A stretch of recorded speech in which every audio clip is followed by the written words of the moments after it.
Viewers, welcome to education point DD. Education point ডিডির একটা নতুন ভিডিওতে তোমাদের সবাইকে স্বাগত জানাই। আজ এই ভিডিওতে আমি আলোচনা করব পাস্ট ইনডিফিনিট টেন্সের প্যাসিভ ভয়েস। ওকে, এর আগে প্রেজেন্ট টেন্সের পুরোটা প্রত্যেকটা আলাদা আলাদা ভিডিওতে আলাদা টেন্স ওয়াইজ করা আছে। তোমরা যদি না দেখে থাকো ডেসক্রিপশন বক্সের লিঙ্ক অথবা আই বাটনে ক্লিক করে তোমরা দেখে নিতে পারো। এই ভিডিওতে আমি আলোচনা করব past indefinite tense. Past indefinite টেন্সের যে প্যাসিভ ভয়েস, অ্যাক্টিভ ভয়েসের গঠনটা দেখো। অ্যাক্টিভ ভয়েস বলতে তোমরা কী করে চিনবে এটা যে পাস্ট ইনডিফিনিটে রয়েছে।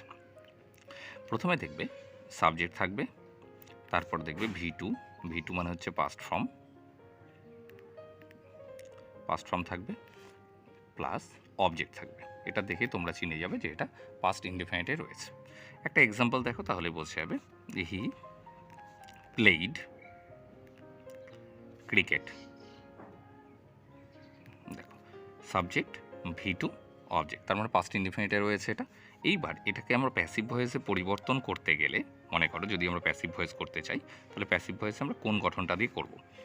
গঠন হবে প্রথমে অবজেক্ট আনতে হবে, তারপরে ওয়াজ অথবা ওয়্যার সাবজেক্ট অনুসারে বসবে, প্লাস ভি3 মানে ভার্বের third form plus by plus subject, এই গঠনে আসবে।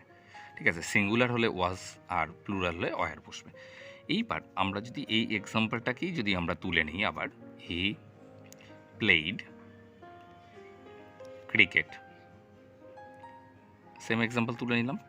এইবার আমরা এটাকে কি করে আমরা প্যাসিভ ভয়েস করব? প্রথমে কি আসবে? প্রথমে আসবে ক্রিকেট, অবজেক্ট আগে আসবে। ক্রিকেট এক বচন আছে মানে সিঙ্গুলার নাম্বার, ওয়াজ ভি3, প্লেইডের ভি3 ও প্লেইড বাই, এবার সাবজেক্টটা বসবে হি থাকলে হিম, হয়ে গেল। এইবার যদি আমরা এটাকেই মনে করো ইন্টারোগেটিভ করি,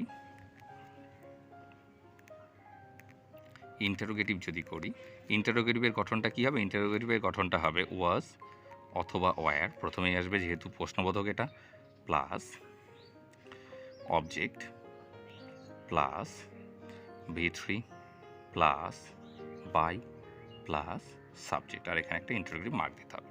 আমরা যদি এরকম প্রশ্ন করি, দেখো আমরা একটা এক্সাম্পল তুলে নিই, ডিড হি প্লে ক্রিকেট। ঠিক আছে, তাহলে দেখো ডিড যেহেতু আছে তাহলে পাস্ট টেন্স আমরা বুঝতেই পেরে যাচ্ছি। তাহলে পাস্ট টেন্স ক্রিকেট আগে আসবে, তাহলে সিঙ্গুলার ওয়াজ ক্রিকেট, সিঙ্গুলার যেহেতু সেই জন্য ওয়াজ বসলো, প্লেইড বাই হি থাকলে হিম, হয়ে গেল। তাহলে প্রশ্নবোধক অর্থাৎ ইন্টারোগেটিভ সেন্টেন্সের। এইবার আমরা করব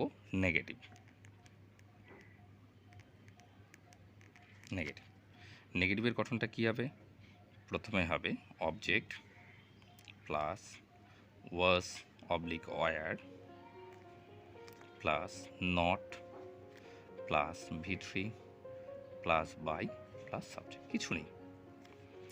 এক্সাম্পল আমরা যদি তুলে নিই, হি, ঠিক আছে, ডিড নট প্লে ক্রিকেট। তাহলে উত্তরটা কি আসবে? উত্তরটা আসবে ক্রিকেট, কারণ অবজেক্ট আগে আসবে, এই যে অবজেক্ট। তাহলে cricket was not played by him.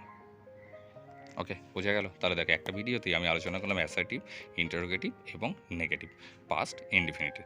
Present টেন্সের সবগুলো যদি তোমরা দেখতে চাও তাহলে আমার ডেসক্রিপশন বক্সে গিয়ে দেখতে পারো এই ভিডিওর।